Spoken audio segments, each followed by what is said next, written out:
Happy Black History Month, Black women, big Black energy, all 2024, but especially in the month of our Lord, February. Okay. Hey, everyone. It is Rushni of glamazini.com bringing you light and laughter per usual. I am a Black woman healing, and I create humor filled healing spaces so that other Black women can heal too. You're most welcome. In February, my theme is relationships with ourselves and others. Okay.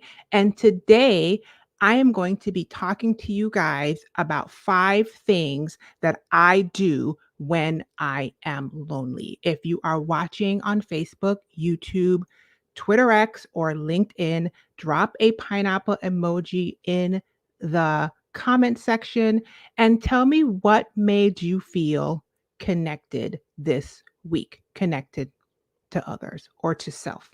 Amen. Amen.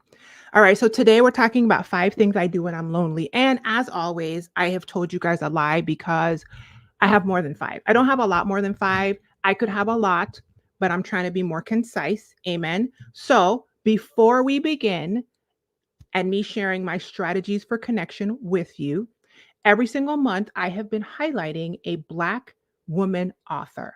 In the month of February, I am highlighting Dr. Maunda Charles.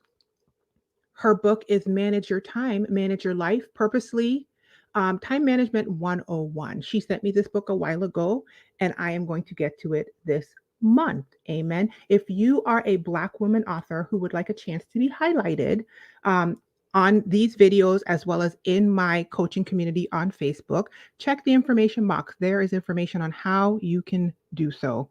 Amen. Amen. If you want to get your time management on, Dr. Maunda potentially has you. I haven't read it yet, but that's my book of the month. Okay. All right. So let me see. Is anybody dropping pineapples? I don't see any pineapples yet, but I do see that some people are watching. So what I'm going to do is I'm just going to go ahead, you guys. Before I move on, I had to put this sweater on because this looked like I was naked. Like, you know how you have strapless stuff and it's down here because St. Louis is like, I'm going to be 70 degrees today. But then when I got on the video, your girl was looking like she was out here unclothed.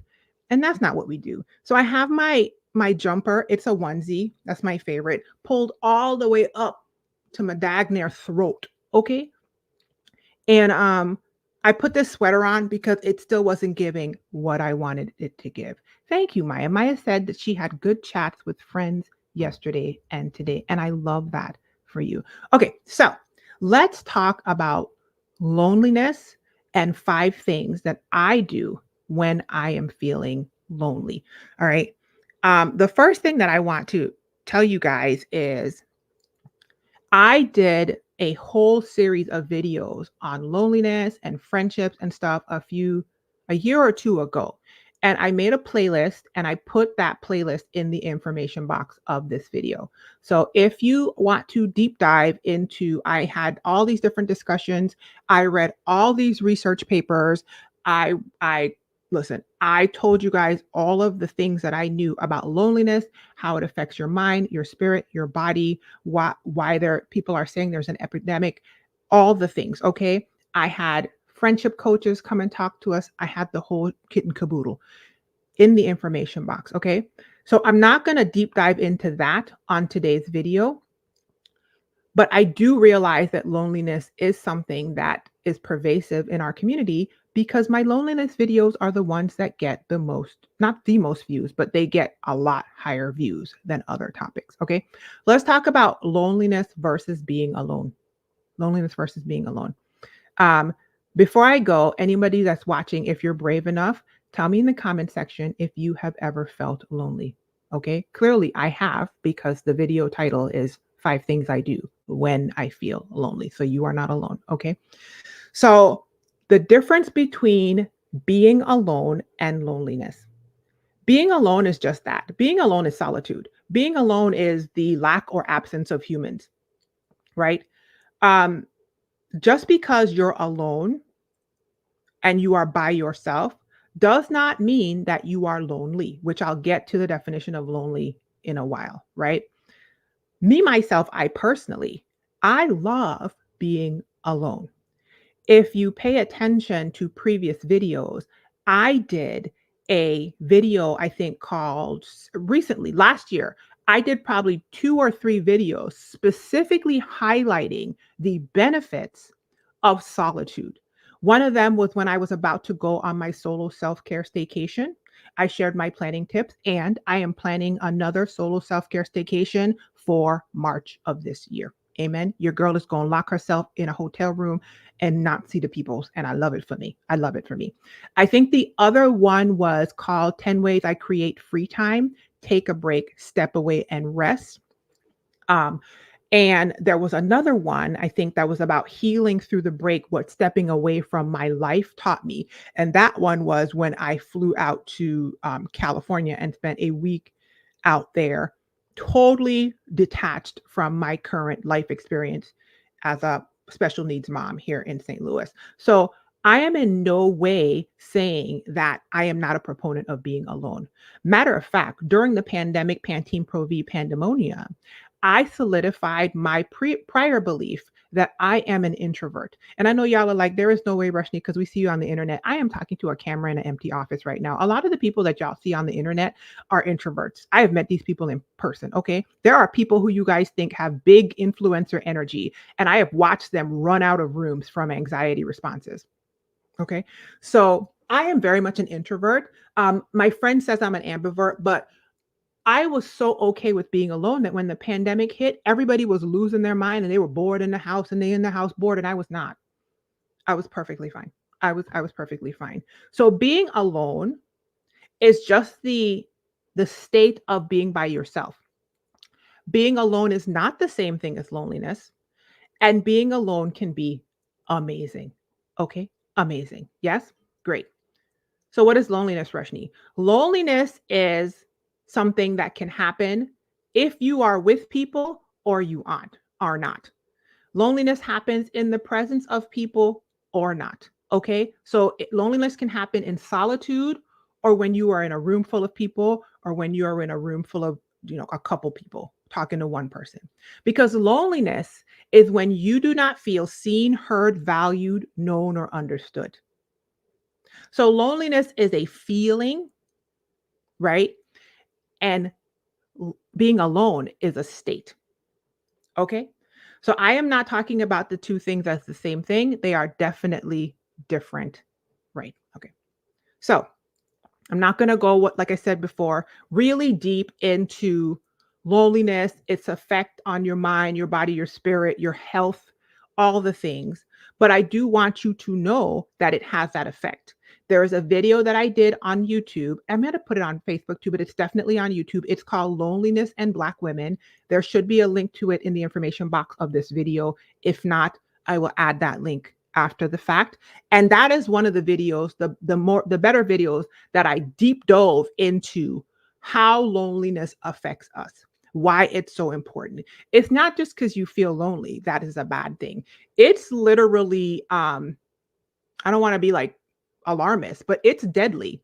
Loneliness is just as bad. Studies show that loneliness is just as bad as smoking 15 cigarettes, like on a consistent basis. I think it's per day. It can kill you. It absolutely shortens your life. It affects your mental health, your physical health, your spiritual health. It affects how quickly you heal physically from things. It affects so many things. Okay. So if you want a better deep dive, definitely go check it out. It's in the playlist that is the friendship playlist that I know is there. And I will pull out the loneliness and Black women video for you guys. Raina says, yes, she has felt lonely. I have too, hun. Hope and Victory said, yes, I love to be alone. Listen, let's normalize. I mean, I think the pandemic finally let people have their shine. People were like straight up not believing me when I would be like, I'm good. I'm good, love, and joy. I'm not saying that I can't do the outside thing. Clearly, I am good in situations with humans. Well, I shouldn't say clearly, because maybe not. You guys would not know that. In real life, I am good in situations with humans. I'm good, but I am fine by myself. I am fine by myself. It's important to recharge. Absolutely. Amen. All right. So the next thing I want to point out about seasons of loneliness before I get into my 5 tips for creating connection, especially if you're somebody that struggles with that, is I do not struggle with it. I was just alluding to it before. I am not a person who has had challenge with creating connections in my life. I have not. Growing up, I had a friend group. In college, I had a friend group. After I graduated from college at work, I had a work friend group. I had a outside of work friend group. When I started going to church, I developed a church friend group. I Everywhere I go, I develop groups of human beings that I interact with. I have cousin groups, I have online community groups. Some of these groups have been in my life for multiple decades. I have not been a person who has been friendless. So I see a lot of people or connectionless, community less. This is actually something that I I don't want to say I'm gifted in. But I have not had a challenge in. And so when I share these things with you, I want you to know that I had to retroactively like go back and think, well, Rashni, why is that? Why don't you have any issues with this in this part of your life? Because nowadays you hear so many people talking about the issues that they have, people reporting. I think it was like 65% of Americans report that they don't have like a close friend. What? And I was like, what is going on? And because I'm just over here living in abundance and not really getting it, I had to go back and think and like come back around to tell you guys the tips, the things that I'm naturally doing or that I'm intentionally applying to my life now to build connection, foster connection, and therefore have a tendency not to feel lonely. Now, that said, I have had a couple very distinct lonely seasons in my life, both of which were in adulthood. The first lonely season that I experienced was when I gave birth to my son who has special needs. Being a Black special needs mom, I felt very lonely. I was no longer in a work environment. I was thrust into first time motherhood. I was thrust into understanding my son's medical diagnosis, and the organizations that I could find in person here in Missouri, where I live, were predominantly white. And I'm trying to think, did I ever meet a Black? No, I never met a Black person. So it felt very lonely in that if loneliness is a feeling of not feeling seen, heard, valued, known, and understood, I definitely felt lonely in that I didn't feel heard, known, and understood by my existing friend groups that all have healthy children. Like they tried, but they didn't hit the mark because how could they? They didn't know, and it wasn't like great super efforts were made to understand in that space. And when I did find people that had a child with a similar diagnosis, they didn't look like me. Okay, so that was one season that I went back and evaluated, so I could tell you what I do or what I did and what I continued to do in that season. The other time that I felt super lonely was when I started my healing journey. Okay. One thing about these healing journeys is you're going to lose some people.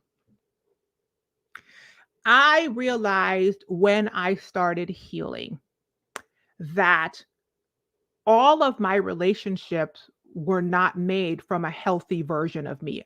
A unhealed version of me picked many of my relationships.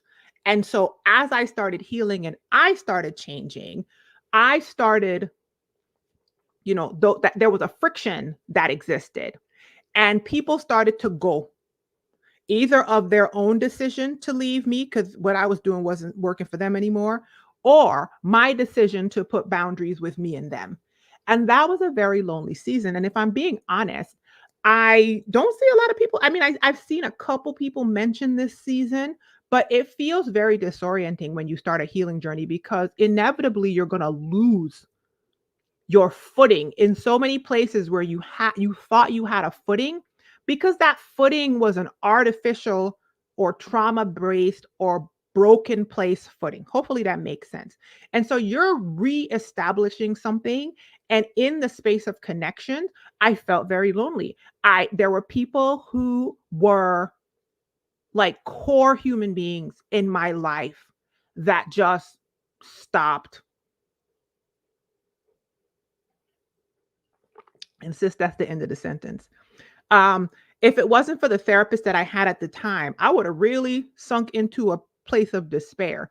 But she walked me through realizing that it wasn't that I didn't have healthy relationships. It's just that these unhealthy dynamics either had to be healed. And if this person wanted to partner with me to heal it, that was a thing, or they had to go, right? So those are the two seasons that I felt most lonely. When I became a Black special needs mom here in the Midwest, and when I first began my healing journey. And I delineate between first began my healing journey and now, because just in case you just started your healing journey and you are going through that like dark night of the soul, pit of despair, oh my God, I'm losing relationships, friendships are ending.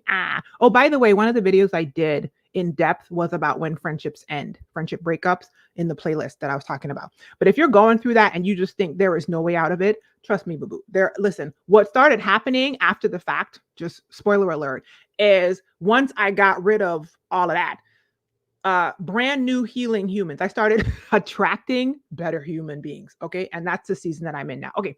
So let's talk about intentional things that I do when I am in a season of lonely, in hopes that this will help you if you are feeling unseen, unheard, unvalued, unknown, and not understood, to create those feelings within yourself and foster connections. Okay, the first thing that I do, I did and I intentionally do now, is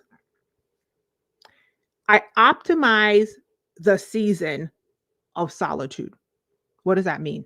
It means I realize that the feelings of loneliness in the seasons that I was describing to you guys was because I had linked my joy and happiness and contentment and feeling seen, heard, valued, known, and understood to other people, right?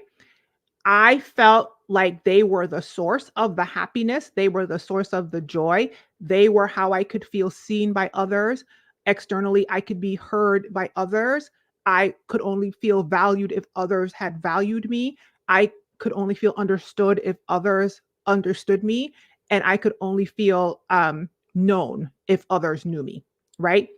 And so in those seasons, I said to myself, what if you shifted your perspective and focused on giving those things to yourself? Okay, hear me out. A current manifestation of that thought that happened to me many years ago was when I did my virtual planning retreat task for myself in December. I took the 5 love languages test and the 7 love styles test online, specifically so that I could implement the way that I receive love for self-love practices to give them to myself, right? So, the first tip that I would give you if you are feeling lonely is to optimize the season of feeling lonely by sitting back and figuring out where you are too attached to external needs to be seen, heard, valued, all the things, and then do intentional things to shift yourself to a person who is not in need of other humans to do it, right? And what that looks like is, listen, the simplest, go to the 5 love languages test online, go to the 7 love styles, take both of them, find out how you give and receive love, and then start making intentional plans to give that stuff to yourself. That's literally what I've been doing this year, but that's not how I started, but it's like a simple way to tell you. The more complicated way is start figuring out how you receive love, what you are looking for from other people that would make you feel seen, make you feel heard, make you feel understood, make you feel known, make you feel valued, and then intentionally put daily practices in your life to give it to yourself. Okay, that's the first thing. You're like, Rashni, how that's going to make me not feel lonely? Well, the first anchor to not feeling lonely is to develop a, what's the word I'm going to say? A foundation of self acceptance that can only come with alone time. Uh, Pauses and solitude are often things that Black women avoid. I think it's because we are one, modeled from those that came before us to keep going, keep going, keep going. Two, as a distraction from what we will hear when we stop moving and sit still. Many of us either don't want to hear what we will hear in the silence, or we feel that we are not equipped to hear what we will hear in the silence. But let me tell you what you hear in the silence, because I've already gone through that experience. What you hear in the silence is you hear your traumas, and you start hearing God. Okay? And I know it's scary, but fear just means that information is missing. You can go beyond a fearful experience by adding resources to yourself. You're not ill-equipped. The fact that you're sitting here listening to me on a technical device means that you have at least that amount of fortitude to be a grown big at your big age adult who can procure a technical device, okay? Which means all the power that you need is within you, okay? So the first tip I would give you is to actually optimize the season of loneliness by retraining yourself to give it to you, period. And that's going to serve you for the rest of your life, okay? Because that means that you are now going to be building a different foundation of who you are and how you show up in the world, so that the lonely seasons are experienced differently in the future. Hopefully that makes sense. The other thing that you're going to notice as a side effect of doing that kind of work is you're probably going to start attracting like-minded people. But that's not the reason. I don't want you to like do it because, oh, well, this is a way for me to get other people to see me, hear me, know me. No, while you're seeing, hearing, knowing, valuing, and loving on yourself, okay, is what I'm saying. Other cool people are going to be attracted to you, like Latina. Hi, Latina. I attracted Latina. She's amazing. Okay. This week she told me about something that is revolutionizing my life. All right. I told y'all I'm attracting better people. Okay. So that's the first thing. So the first thing I do when I'm lonely is I revisit, or if it's the first time you're doing this, I establish a pattern of optimizing the alone time. Okay. Number two, the second thing that I do when I'm in a lonely season. Okay. Hey, boo boo. Okay. I had to take that moment. I had to take that moment. Okay. The second thing I do when I'm in a lonely season is I do something kind for somebody else. What you say, Rushni? What you talking? I'm over here self-focused and moping. Nobody knows the trouble I've been through. Looking in the mirror and boohooing. Listen, if you were on my depression video, I told you with all the love that I could muster, and as a person with a major depressive disorder diagnosis. So it's not that I don't know what I'm talking about, okay? I know multiple mental health professionals have told me that I have depression. All right. That depression is a very self-focused experience. You got to be stuck on yourself to go into that pit that you just go into. Ask me how I know. So when I feel lonely, the second option or tip that I would give you is to do something kind for somebody else.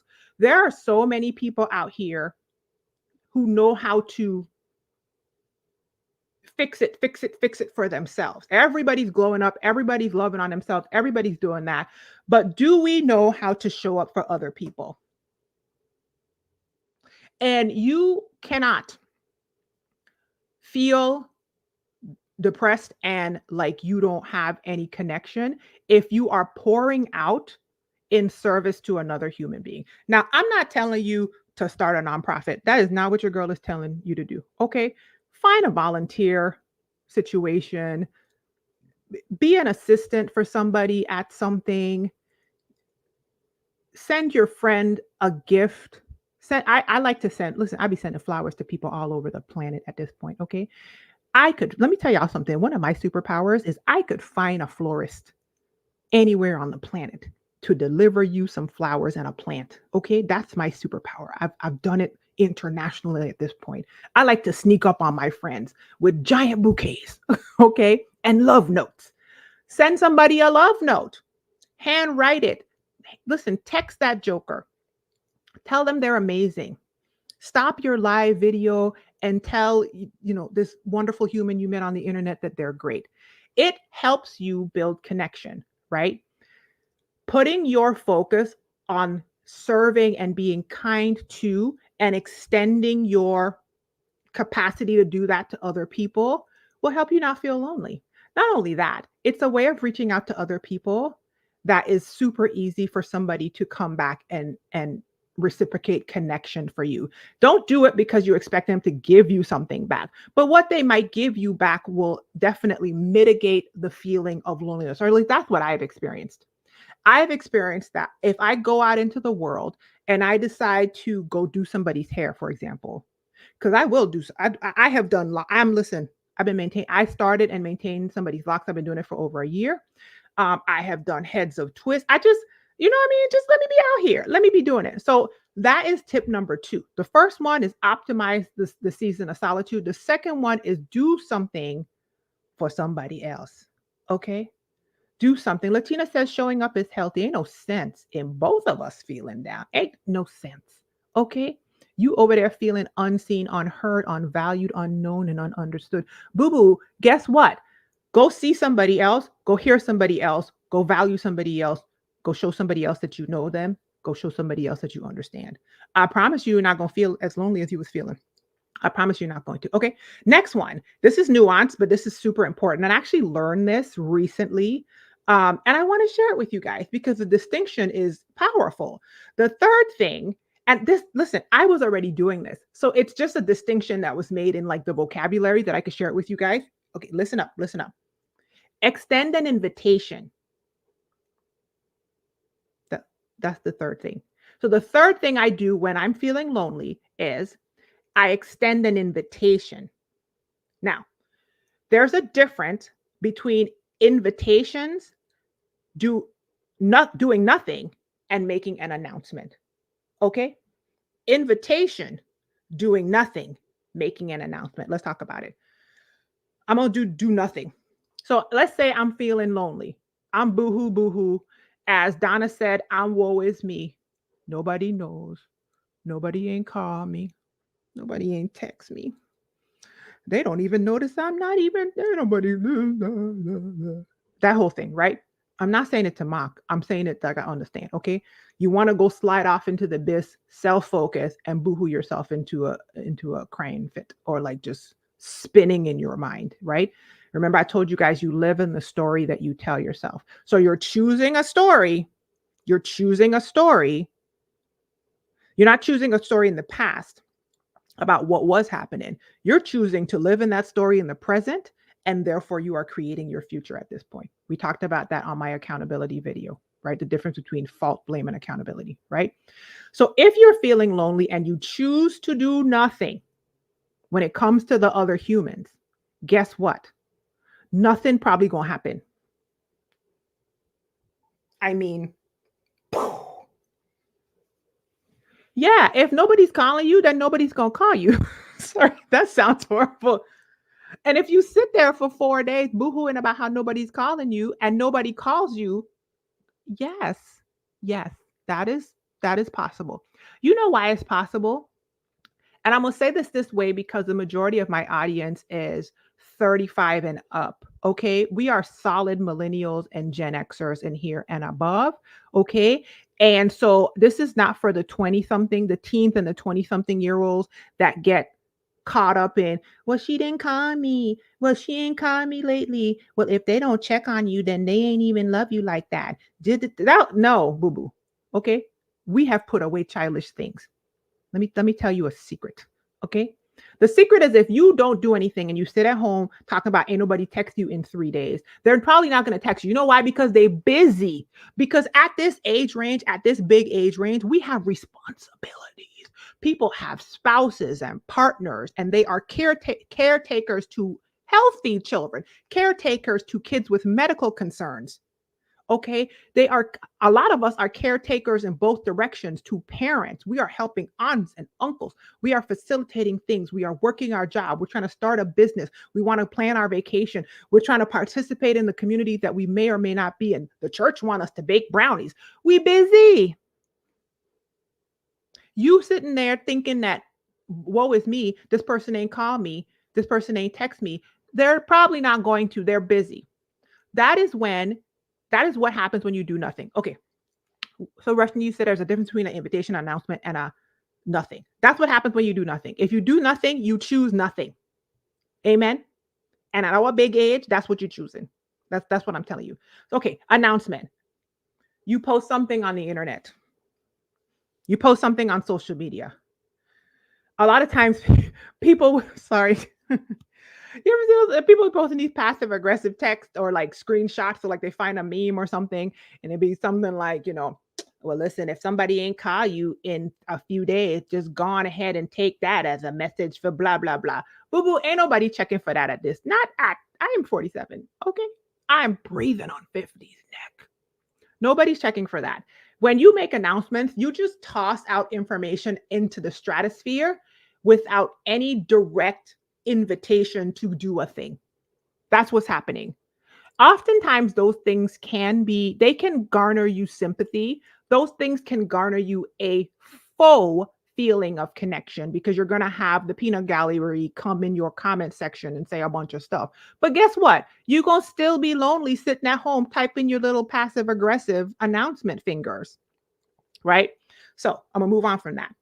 So the third thing that I do when I feel lonely is I intentionally extend invitations. Invitations. What's an invitation? Hey, I would like, it's anything where you let the person or persons know that their specific participation in a thing is desired by me. Rashni, what? You mean I have to be vulnerable and tell somebody that their specific thing is desired by me? Yes, absolutely. Yes, absolutely. And I'm going to give you a way to soften this because I know that this is really tricky for a lot of people. It's not tricky for me. There's some chip in me that does not care. There's a chip in me that I could invite you to do something, you say you can't do it, and I just move on. I don't be taking them thing personally. Okay. I don't. But I know that some people, it really is a jab in their heart because they're not, they're not playing the field. They're not playing the connection field like me. So they put all their eggs in one basket. It take them 7 days to ask this person to go have lunch with them. The person say no, and they dissolve into like a whatever, right? Here's what you do. An invitation is extended when you let a person or persons know that their specific participation in the thing is desired by you. If you don't know how to do it, you're going to have to practice. You're going to have to find some way to practice it. And one of the nuances that I have figured out experientially over time is invite people to things, specifically invite them, but don't make it something that can't happen if they don't come. Example, I'm going to the movie on Friday to see the new Little Mermaid. You want to come with me? Right? That's different than, can you and I go out to lunch? If you're not a person that likes to go eat by yourself. If you're a person who's scared to say, hey, can you and I go out for coffee? Hey, can you and I go out for lunch? Because you're afraid the person's going to tell you no, and you're going to fall off the end of the planet and your whole thing will bustle. You're going to fall out. Okay, can't handle it. Sorry. Then don't extend invitations like that. Last year, I was really good for tours. I love history tours and stuff like that. I was going on tours and I would get into this one Facebook group and just post, hey, I'm going to be at this tour at 2:30 on Tuesday. Anybody want to come with me? Right? I actually had people come with me. But there was one time where this woman and her husband said they were coming. I went to the tour and I ain't seen them yet. But when I tell you, I had a good old time out there by myself. Okay. So the first tip or thing that I do when I'm feeling lonely is I optimize my season of solitude and use it to give stuff to myself. The second thing that I do is I focus my energies on being kind to someone else, making somebody else feel seen, feel heard, feel valued, feel known, and feel understood. And the third thing I do is I extend an invitation, not an announcement and not nothing. Okay. And I just gave you my tip on how to extend an invitation so that the blow is softened. Yes. I want to go to X concert. I'm going to buy my ticket on Friday. If you want to go and sit near me, let me know. Yes. I have tickets to go to see Kev on stage and that chick Angel on the Here's the Thing tour in a week or two. I think it's next week or whatever. I just bought my ticket. Okay. Somebody in my circle was like, what the heck? Why didn't you ask me? You know what I told them? I was like, listen, I'm gonna check and see if the tickets around me are available and I'll let you know my seat number. There were no tickets around me. I said to them, hey, if you want to get something to eat, if you want to come and sit near me, here's my ticket number. We could go out to eat beforehand. We don't have to, we're not going to be sitting right next to each other. And we could, you know what I mean? Like extend an invitation. Extend an invitation and make it something. And my tip is make it something that could still occur whether or not the person is there or not. Okay. Don't make it them centric. Make it activity that you enjoy centric. Yes. Yes. Okay. Good. The fourth thing that I do when I'm feeling lonely is, oh, Monica says, even if the person does not come, I will meet someone where I'm going. Exactly. Exactly. Girl, I went on that little walking tour. I got some cute pictures. Okay. Me and them people was chopping it up. All right. Chop it, chop, chop, chop. Because I'm in a space where I am around people that enjoy the same thing that I enjoy. Okay, all of us are on this history tour because all of us are interested in this topic.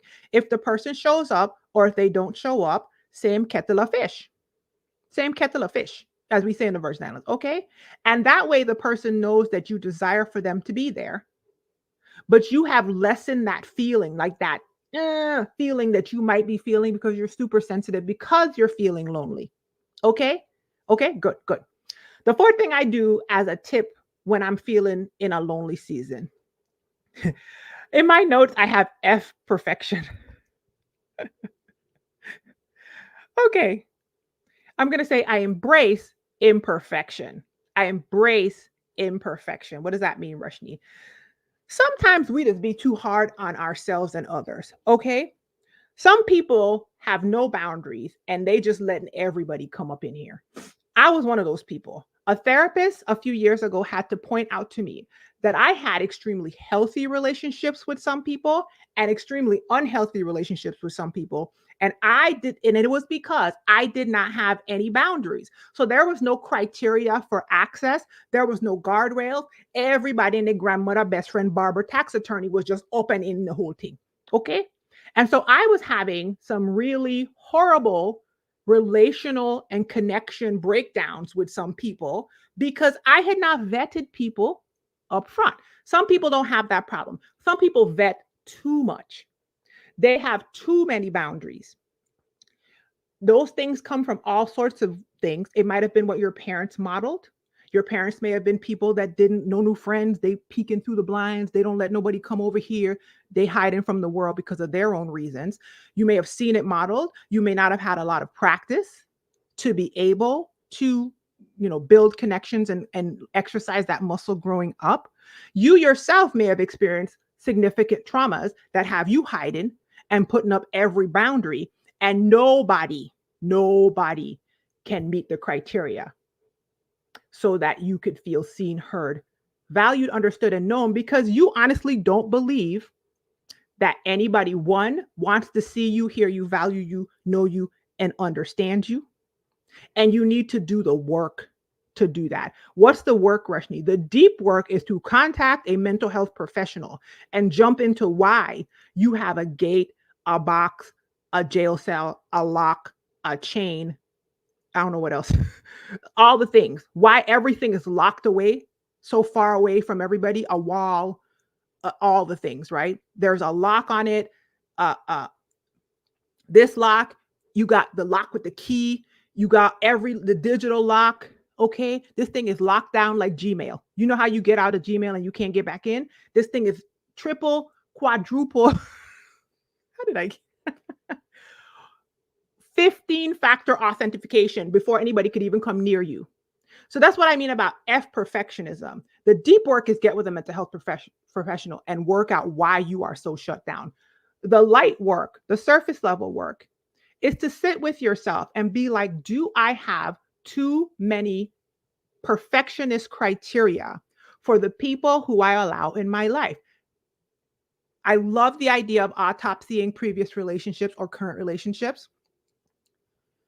Sit down somewhere, look at the existing humans in your life.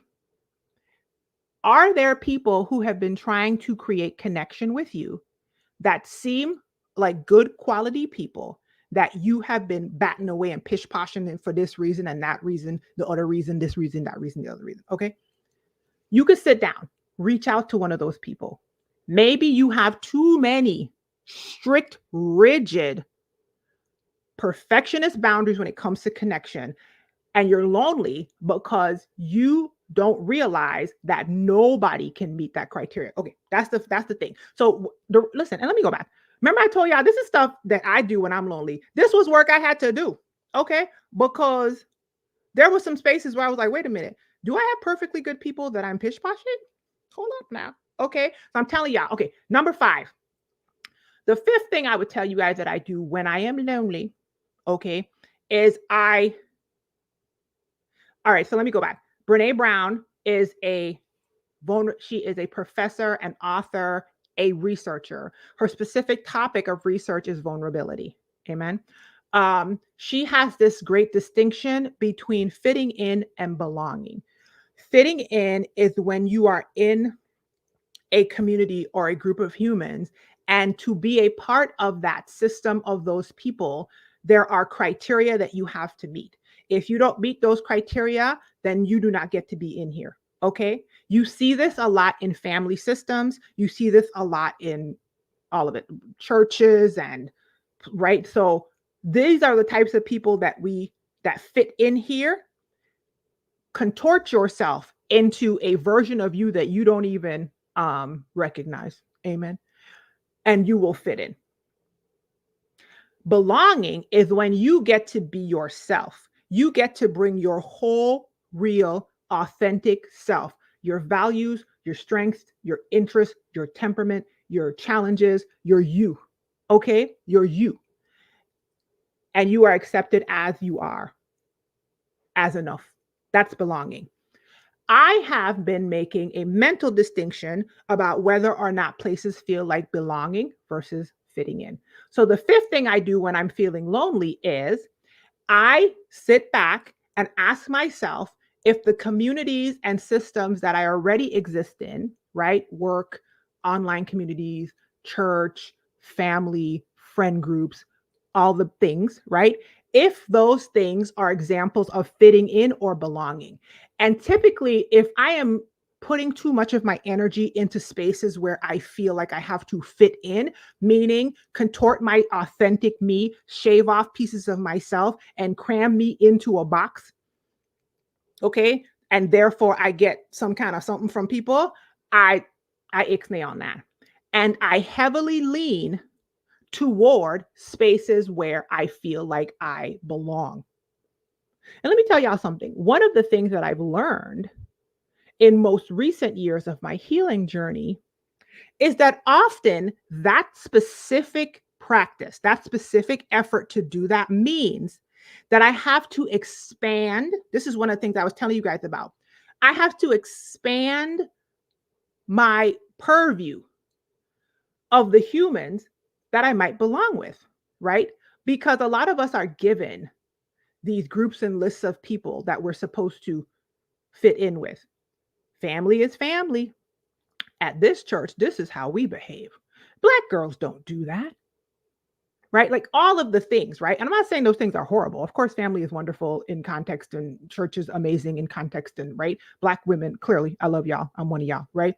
But expand, what am I saying, Lord? Help. Expand your understanding of who you are and then bring you to a space where you feel seen, heard, valued, understood, and known. And that space may not always be the preconceived spaces that generationally and socially we've been told. Hopefully that got out. Okay. Think outside the box, boo boo. Amen. Just think outside the box. You may think that you're lonely, but what you haven't done is you haven't found your people because you've been looking in very limited and constricted, rigid spaces, pre-prescribed for you, prescribed for you all these years when you need to go find your people. Okay. And a fun fact is nowadays with the internet, it's a lot easier to find your people because people are groups of belonging on everything are out here on these internet streets. Okay. If you live in a big city like New York, when I lived in New York for a very short amount of time, okay, you can find groups, in person groups for everything. Here in St. Louis, not so much. Okay. But aim more toward belonging than you do fitting in. And feeling like you belong will help you feel less lonely. Okay. Monica said, thank you, Rashni. I had not thought of my super guard being connected to the spirit of perfectionism. Well. And, let me say this. Typically, from one recovering perfectionist to another, as in my therapist told me I was a perfectionist years ago. And I was like, what are you talking about? Girl, if I had looked in the dictionary back then, the word perfectionism would have had a definition and I would have been sitting there like this. Okay. From one recovering perfectionist to another, okay, the same criteria, unrealistic, unmeetable criteria that we have for others can often be the same unrealistic expectations and criteria we have for ourselves. Mm, man, the work I had to do in that space. Whoo, it was tight, but it was right. Okay, it was rough. Okay, but your girl came out much more whole and much more integrated and much more healed, okay, than she was before, and much more authentic. Thank you. Anyway, okay. Bonuses. Okay, so I gave you five things I do when I'm lonely. Y'all know I'm cerebral, okay? I know y'all was like, I thought she was gonna tell me to join a book club. No, you have other content creators to tell you that stuff. That's not what you're here for, okay? I'm gonna tell you the stuff that work. Sorry. Because when you go to the book club, if you don't do this stuff, you can be like, I still feel lonely. I know, girl.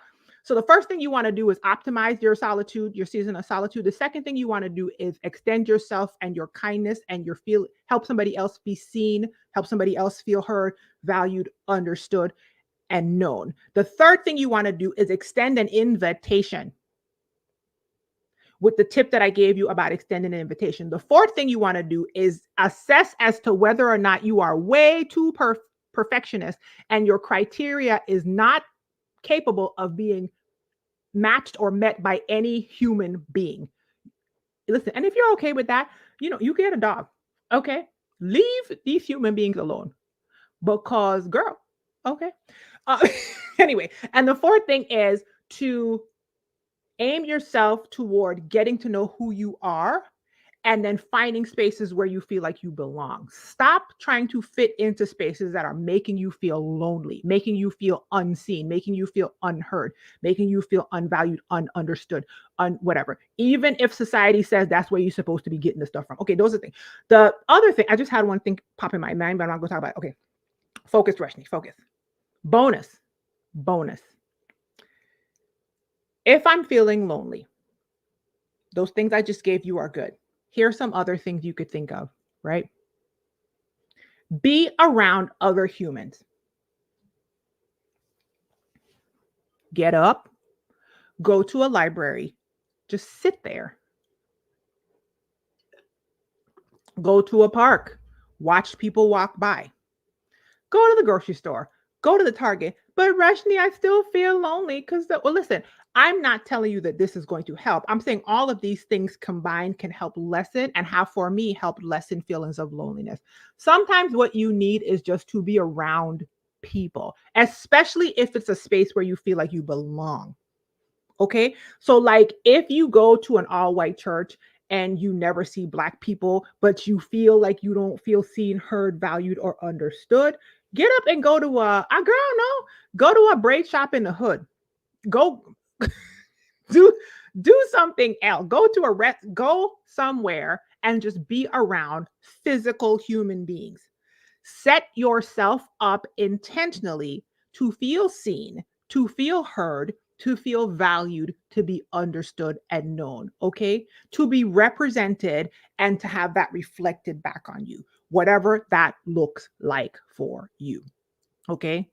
Maybe you want to be around bushy homesteader people that all have chickens. Then go to the farmer's market and walk around.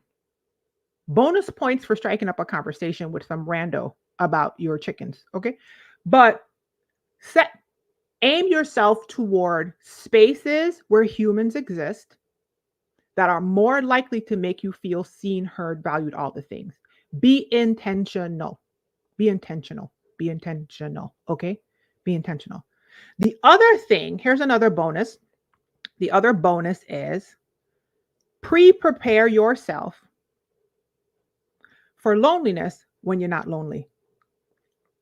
And listen, this is a tip for all the things, okay? Intentionality is about deciding upfront what you want this thing to feel like. And if you know that in seasons of loneliness, you already have pre-thought it, like, you know what I could do, because you're like, Rashni, who's going to do that? Well, it's going to be you because you listening to me on this video. Okay, so now you are ahead of the curve. When you're not feeling lonely, sit there, or even now, if you are feeling lonely, ain't nothing to it but to do it. Sit there and decide, what am I going to do when I have feelings of lonely? One of the things you can do is literally re-listen to this video and just put one idea next to each thing that I said. I'm going to optimize my feeling times of solitude by making myself feel seen. I feel seen when whatever. I'm going to do something kind for XYZ person. I'm going to invite somebody to go to the library with me. I'm going to ask my friend if she wants to go to Costco with me. Yeah. I'm going to evaluate whether my criteria is too ridiculous for any human being to, or I've already identified the criteria, right? I don't let anybody in. Whenever somebody look at me funny, I don't like how she looking at me. Okay, well, I'm gonna drop that guard for a second, okay? Because people have eyes, people look. Or I'm gonna evaluate whether I'm fitting in, or I'm gonna find spaces where I feel like I belong. You could have a space where you feel like you belong, like it's just like, oh, I don't know what that is for me, but I think that places where I feel like I belong digitally are definitely content creators that are from the Virgin Islands. I feel less lonely when I just get into the comment section of a Virgin Islands anything, and I could just boop, boop, boop, boop. I could do all that. Okay, I could VI till I die. I could flag people down, flag emojis. I could laugh at stuff only people where I'm from know. And then I walk away from that feeling the same, feeling great. If there was a Virgin Islands or Caribbean club here, that might be something. A restaurant, right? For me, a Caribbean restaurant might be the answer, right? So pre-plan or like pre-think what you might do if you're in a lonely season, and then have those like loose strategies in place. Because if you guys remember, my definition of joy is when you realize that you have agency to create the life that you want. And agency looks like when you get into a situation or a season of feeling lonely, you don't have to sit there because you know that you can change this. You know that you get to live in the story that you tell yourself. So if you're feeling lonely, you have agency to change it. You are not a victim of the circumstance. Remember, I told you guys sometimes we go from victim to volunteer. Okay. You know that you can change it. And if you didn't know, I'm here to tell you, I'm giving you permission. You get to change the story. And whatever story you decide to live in, that's the one that you're going to live in. Okay. I've heard people say this a million ways. That's the way I say it. So if you want to not have that feeling of feeling unseen, like if you want to maximize seasons of solitude and have those seasons of solitude, because those are great to have, but you don't want to have a bunch of loneliness because you realize that for your mental health, for your physical health, for your spiritual health, for all the health, okay, for your emotional health, it is not how you want to live. And you realize that it absolutely has detrimental results based on research. Pre-plan what you're going to do. Pre-plan what you're going to do. Okay, so those are my strategies. Let me see. There was one more thing that went through my mind while I was talking to you guys about other people. What was it? Give me a second to think.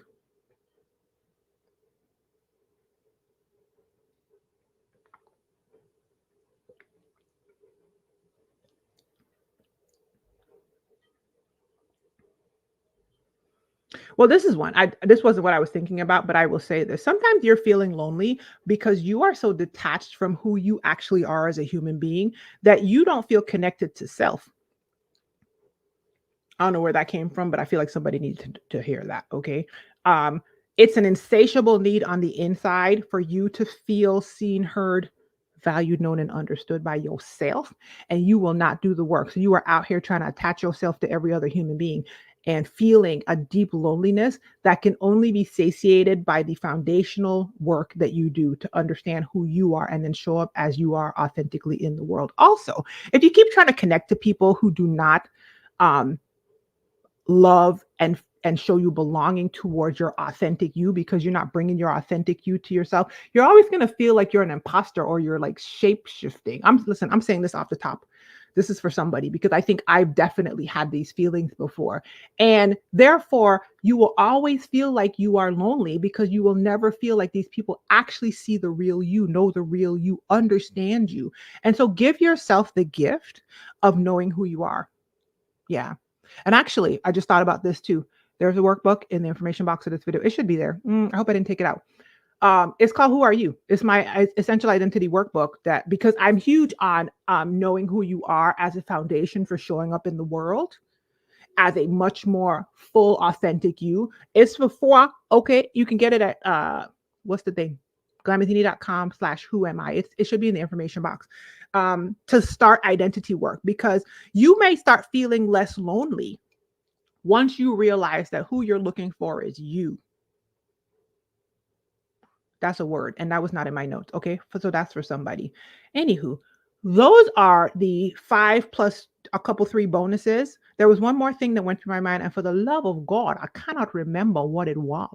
Okay, so I'm just gonna move on. Those are the things that I looked back and identified that I have done to feel less lonely. Strategies that I have implemented kind of naturally and then intentionally to create connections and to live a life where I feel socially fulfilled the majority of the time, which is kind of how I live. You're welcome, Melissa. You are welcome. That's how I live. And that's why I had to kind of like go back and think about it. If these things don't come naturally for you, that is totally understood. Okay? Totally understood.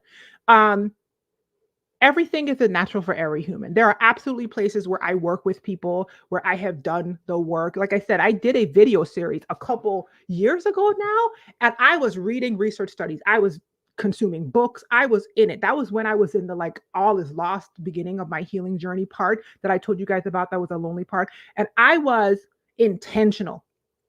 Okay. You've been dropping gems for me. Oh, that's amazing. Thank you for being here for 13 years, girl. We still look good. Okay. Listen, I was intentional. All right. And this year, I'm beating folks off of me with a stick. I made a promise to myself that I was not going to travel in the year of our Lord 2024. It is February. It is the first week of February. The amount of offers that I have had for people who want me to travel with this. I feel like I'm beat. Listen, I'm doing too good. I'm not lonely enough. I gotta beat these heifers up. I've been turning down stuff. So I laugh because what that says to me is these things that I'm telling you have worked when I worked them. They work when I work them. I have and continue to intentionally show up in and create communities and connection with like-minded people where I feel like I belong. And when I put my head on the pillow at night, I feel seen, I feel heard, I feel valued, I feel known, and I feel understood. And if I do not feel that, I know that I have agency to switch this thing up. Okay, let me tell y'all this. 2 things I want to tell y'all about. The first thing is my Create Your 2024 planning retreat. is starting.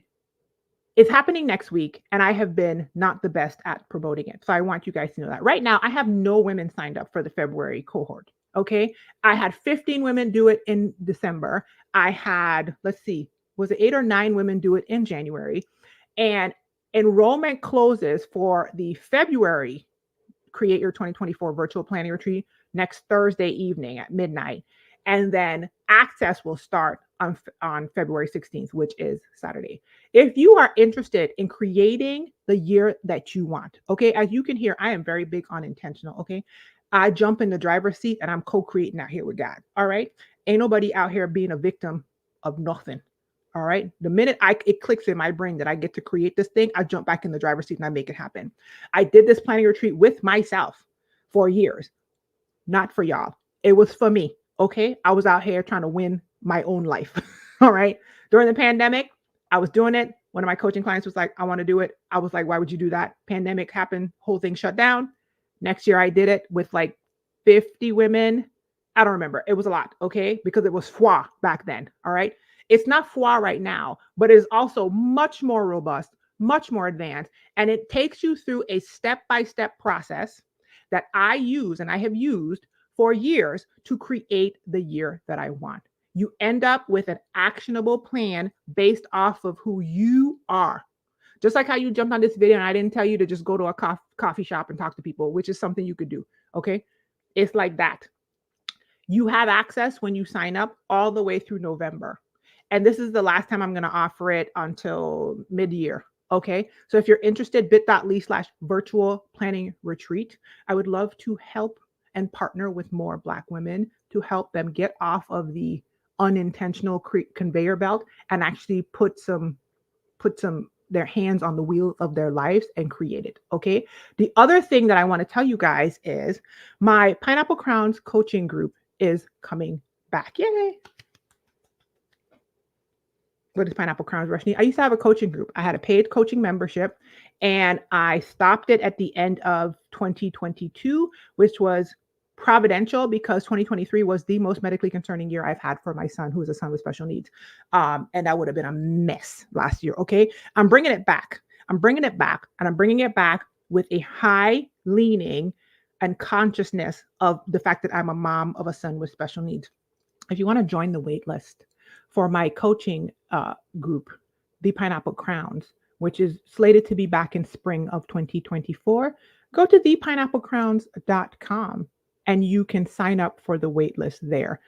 I believe when I did the group in past years, I did a friendship challenge.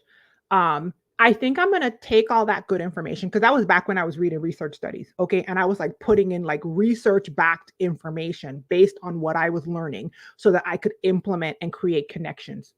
And it's 2 years. And listen, like I said, I'm beating people off with a stick at this point. Okay. I've gotten too good at it. I think I'm going to start out early on in that coaching group with the friendship challenge. I don't know if I'm gonna call it a challenge anymore. I'm gonna reformat it for the place that we are right now. So if you are a person that has felt lonely, if you're a person that needs some support that comes alongside you and helps you with your creation of connections, thepineapplecrowns.com. Right now, all you can do is join the wait list. There's no friendship, anything out there. But I do believe that's going to be the first thing that I bring back. Okay. So I hope that I will see you guys there. Let's see. Melissa said, since I was 18 or 19, 32 now, a few years ago, I realized I had a choice in where my life was going. This year is the first year where I see freedom at the end of the tunnel. My friend Chef Evelyn says you have to tell your life where to go or else you're going to wonder where it went. That is the truest thing ever. Okay. Melissa, let me tell you something. The fact that you figured it out at 32. Girl. Because boo boo, I am 47. Okay. And the way that life tried it. It tried it and it continues to try it. But every morning when I wake up, I'm like, oh, I'm still here. I can do something different, which is entirely different than how I used to wake up. Okay. Me, who has the serious depression diagnosis, used to be like, oh God, not this again every morning. Oh God, not this again. I spent the majority of my 20s and some of my 30s in the oh God Why am I waking up? Oh God, not this again. It wasn't until something dawned on me, or the process of therapy and all the things started to converge into this understanding that I was creating this thing. Yes, there are things that happened to me that were outside of my responsibility. And I already did a whole video about this. It's on my page. It's called Everything is Your Fault. So I'll put a link to that down below, where I broke down the difference between blame, fault, and accountability.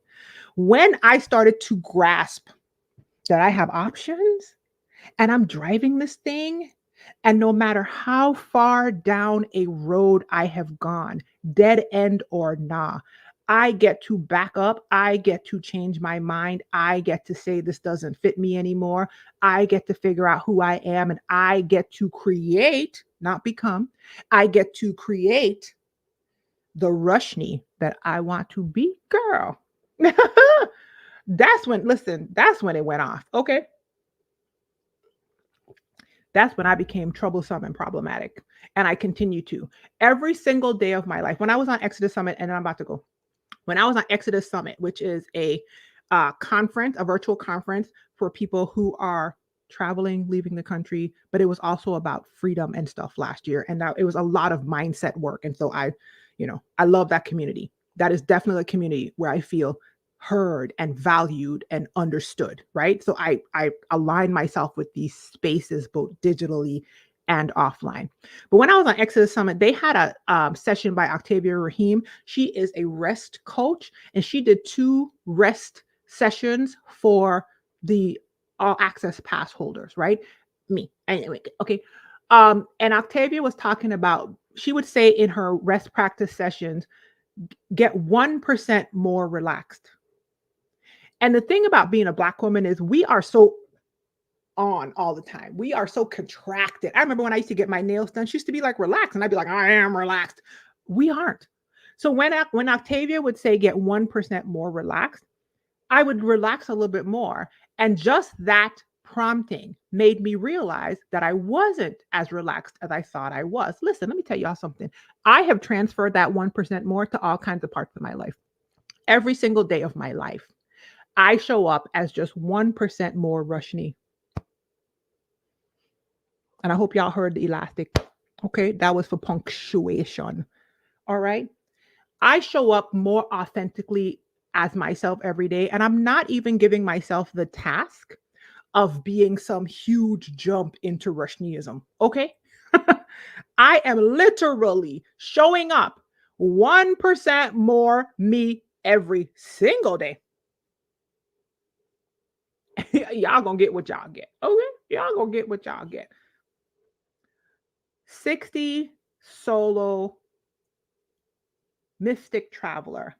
I only now at 60 accept my depression and the diagnosis of PTSD. Ooh, I got the PTSD too, girl. I got all them letters. I got the MDD PTSD.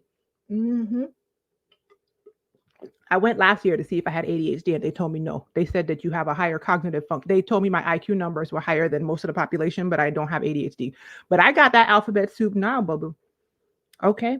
I think a lot of, listen, we are off topic at this point, but I'm gonna go there. Black women are often told, I think Stephanie Perry and I were talking about this last week. Whenever we want to do something that is outside of what we have told we are allowed to do in the space of fitting in versus belonging. Remember, I was talking to you about that earlier.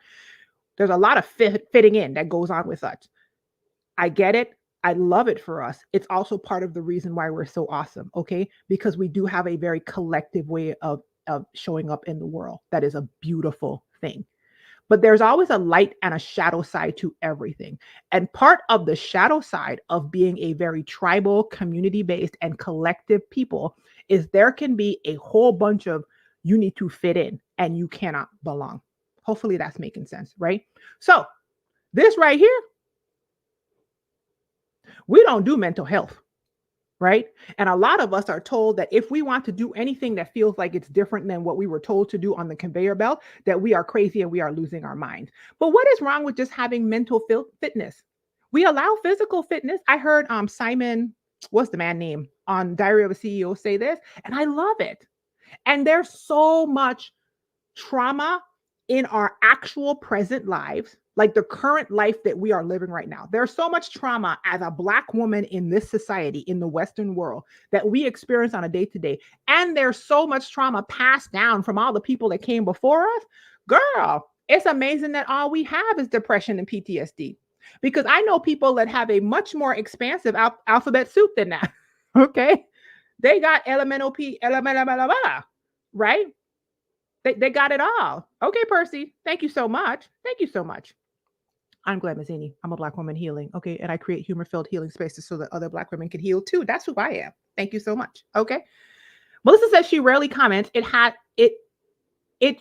digitally, I've digitally walked you through your journey through major clinical depression. Keep being a light. Now that I'm getting on the other side, I know you have positive. Listen, Melissa, let me tell you what.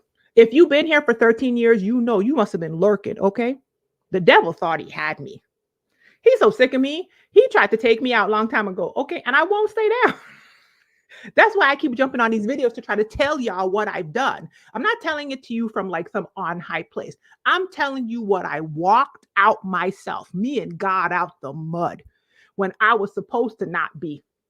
I was supposed to not be happy. I was supposed to not be healthy. I was supposed to not be a mother. I was supposed to not be content. I was supposed to not be joyous. Hello? I was supposed to not be flexible, but your girl stretch every morning. Okay. He tried it. But he's sick of me. That's why I be coming out here telling y'all the stuff. Okay. He be trying it. I was supposed to not have connections. I was supposed to not. But who has time to not? When God has promised me, he didn't say I could have what I think and imagine. He told me I could have exceedingly above it. Guess who's going to go in and redeem her coupon for exceedingly above it? I don't know how we got here, but somebody needed to hear that. Okay. Everybody else out here getting what, I don't know what they're looking for. A lot of people in my age range and above are in the woe is me. Like, what did she say? What was the lady's name earlier? She said it up above. Let me scroll up. Where she is. One of the ladies said the woe is me. I can't even find the comment anymore. A lot of people have acquiesced to life is not going to give it to me. I'm just a passive person. They don't lay it down on a conveyor belt and they just letting all the promises that didn't come to them, take them out. Boo-boo. I done hopped off the conveyor belt a long time. Hi, Judy. I'm over here with Judy. Okay. Putting on lip gloss, springing out the bed, and deciding to do a new thing every morning. Alicia Renice says, if you woke up this morning and you were alive, then live. And honestly, it really turns down to a choice. Yes, there's trauma. Yes, there's horrible stuff that happens. Trust me, I know. Okay. I got off my son's IEP earlier. If you've ever been in an IEP meeting, all it is a bunch of professionals telling you what your son can do. And if y'all have been online watching me this year, we've been through it. I was at the hospital twice this week, Monday and Tuesday, 4 different appointments. One of them, he was sedated. Last week, we were in the hospital 2 nights, meaning I slept on a chair in the pediatric intensive care unit 2 nights. So I'm not telling you what I think. I'm telling you what I know. Okay. And like I always say, I'm going to throw it at you and catch it if you want it. Catch it. Listen, I got it. Sorry. I have gone all off course. I'm throwing at you what I've got. I am overcoming by the word of this testimony. If you want it, I'm going to throw it out there. Depression thought. Okay. PTSD thought. He thought. He thought. Okay. Oh, listen, Melissa, if I can help somebody as I travel on. But this is what I'm saying. I'm like, feeling seen, feeling understood, feeling known can even happen on a live like this. You see what I'm saying? Because you might not have people in your life, like 60 solo mystic traveler, right? She was like, I think it's a she. If that's your picture, I think it's a she. She was like, girl, I just made it to the 6th floor and just cognitively accepted that what's been going on for the past 60 years is some kind of form of depressiveness or stress disorder. I don't like the word disorder anymore, you guys. I like to say difference because I feel like when we pathologize things, and I've done this in the past, then we sink into labels. That's a whole nother thing. We can talk about that later. But I get it. It's a very useful thing for us to talk amongst ourselves and understand that we are all having very similar experiences and it makes us feel seen. So I get it. I get it. But I'm just saying, she just got the okay in her own brain to cognitively accept that she been walking through this thing depressed and traumatized. And most of us are, okay? If we are black women, we probably not all depressed, but I think all of us traumatized. We might not be diagnosable, the threshold for diagnosis, but I think living within this system on the social conveyor belt that we are all on, it's some trauma in there, okay? This has nothing to do with loneliness. Y'all got me going off. 60, so you said a PayPal, a Venmo. Oh, a girl. I don't know. My Cash App is my name, my glamazini name. It's the, what is it? How does Cash App do? It's a dollar sign with the glamazini name on it. I do have PayPal. I don't have Venmo. Girl, that's another thing. Back in the day, I would have been like, you don't have to. Listen, the Lord has delivered me from that. He is delivering me. Okay. She said, and it's normalized. We are fish swimming in the water of trauma. Hard to see it when it, listen, I have a whole video on that one. It's called The Smell in the Room.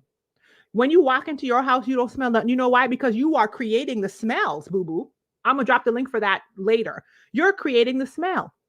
When you walk into your friend house, what does your friend house smell like? It smells like their perfume. It smells like their lotion. It smells like their food. It smells like their plants. It smells like their all of that. Why? Because you are creating that smell so you can identify the uniqueness of a smell. You can't tell the smell in your room, which is the trauma that you are steeped in because you're in it. And you think it's normal. Boo-boo, you think it's normal. So how do you change that? Get some objective perspectives from mental health professionals, from coaches, from friends and family that are trusted and who have produced some fruit. Remember what I told y'all? Do not pick off a tree whose fruit you don't want. Y'all be out here taking advice from everybody. And I'm saying y'all as in me. I used to be out here taking advice from everybody. Just what do I want? One day in my 30s, God was like, girl, you will know a tree by its fruit. Do you even want what that person created? And I was like, wait a minute. But they're this important person in my life, and I'm supposed to listen to them. They're this older family member. I'm trying to be nebulous now. They're this, religious person. I'm supposed to want what they have. I don't want it. Okay. And at this point, breathing off 50's neck, I am perfectly content and peaceful in my spirit to say, listen, if I see what you have created, I don't care what you tell me. I have seen under the hood of too many of those things, people who are lauded in the streets. We are on such a rant right now, but I feel like this is going to bless somebody. It's going to bless me on the replay when I rewatch myself. Okay. There are too many people out here in this social construct that are lauded with these, like they went down the conveyor belt and they checked off all the boxes. Okay. Them suckers checked off every box. And somebody out there clapping for them, and they're miserable under the hood. Okay. I am a person that observes and I pay attention to people further down on the conveyor belt than me. And you know what I noticed about this conveyor belt? Everybody falling off the conveyor belt and busting their head at the end of this thing. But then they're telling us to keep going because it didn't work for me, but maybe it'll work for you. No, get off the conveyor belt. Create an authentic life that actually is something that God wanted you to live. Dare to be a different human. Dare to be who he created you to be. Okay. Narrow is the way. It ain't gonna be easy because you're gonna get opposition from the herd going in a certain direction. That's just how this thing gonna work. Sorry. Y'all see I'm dipping in and out. I'm riled up. Okay, let me see what else. Judy said the advocacy that you must listen, the IEP be IEPing. Okay, that's all I have to say about that. I've gotten used to the IEP process, but that doesn't make it any better. That doesn't make it any better. But I don't know if y'all could tell. I could get a little nook and a little book. And when it comes to Zion, my son, listen, that's when the real mama bear comes up in a way that I didn't even know was in me. Since I was a teenager, childhood sexual trauma, and expecting I was supposed to be normal. And here's the thing. What is normal? Normal is an illusion because normal is precipitated by the concept of fitting in. Oh my God. Wouldn't there be a beautiful world if we all just got to belong? If you listen to the earlier part of this, right? I know we all don't live in that world right now, and we may not live in that world because it's going to be a slow moving change. But imagine if you become one of the people and I become one of the people, and everyone that's listening becomes one of the people that is courageous and brave enough to show up as their authentic self, 1% more you every single day. And we create an environment where we get to show up as ourselves in our enoughness, and we hold space for other people who are doing the same thing. Oh my God. Then what is normal? Ain't no normal. Ain't no normal. What does that mean? You mean you just want to be normal? We could switch this thing up because instead of cramming ourselves and contorting ourselves into this concept of who we are supposed to be, we could just be ourselves, create ourselves, discover ourselves, show up as ourselves. Imagine that. Oh, thank you. Oh, you're a blessing too. Come on, black lipstick. All right. Right. Let me see. Okay. Oh, you that listen, I appreciate you. I had a whole thing with that about being able to give and being able to receive many years ago, and God has healed me from that, okay? From glory to glory. I go higher and I go higher and I go higher and I go higher. Okay, I'm going to say this. This is the last comment I'm going to talk about. Wait, what is this? There's something that just popped up. Oh, okay, I see it. This is the last comment, and then your girl got to go. You know why I got to go? Because I got a kid that I got to go get from the school. Okay, y'all be having me out here getting crunk. I was talking about loneliness, but this last part's gonna bless somebody. My son was diagnosed with asthma at 6 months, cancer at 3, and I can't pronounce this. Let me try it. Nephrology syndrome. Nephrology syndrome. Never heard of that. At 5, that is traumatic. Traumatic is not the word. Traumatic is not the word. First of all, I'm so sorry, and I hope he is doing well. That's what I'm gonna say. I hope he's doing well. I hope he's flourishing. I hope he's blowing your mind. I hope he's doing things the doctors told you he wouldn't do. They sat in your face and told you a big bold faced lie. And whatever age he at right now, he blowing everybody mind. That's my prayer for you. And if it's not happening right now, I hope it happens. That's what I hope for you. Okay. But the people who are out here having healthy kids or having a healthy physical experience of their own, they don't even know how blessed they are. I don't even try to tell it to people because I don't want you. Listen, you don't want these problems. You do not know what my day is like.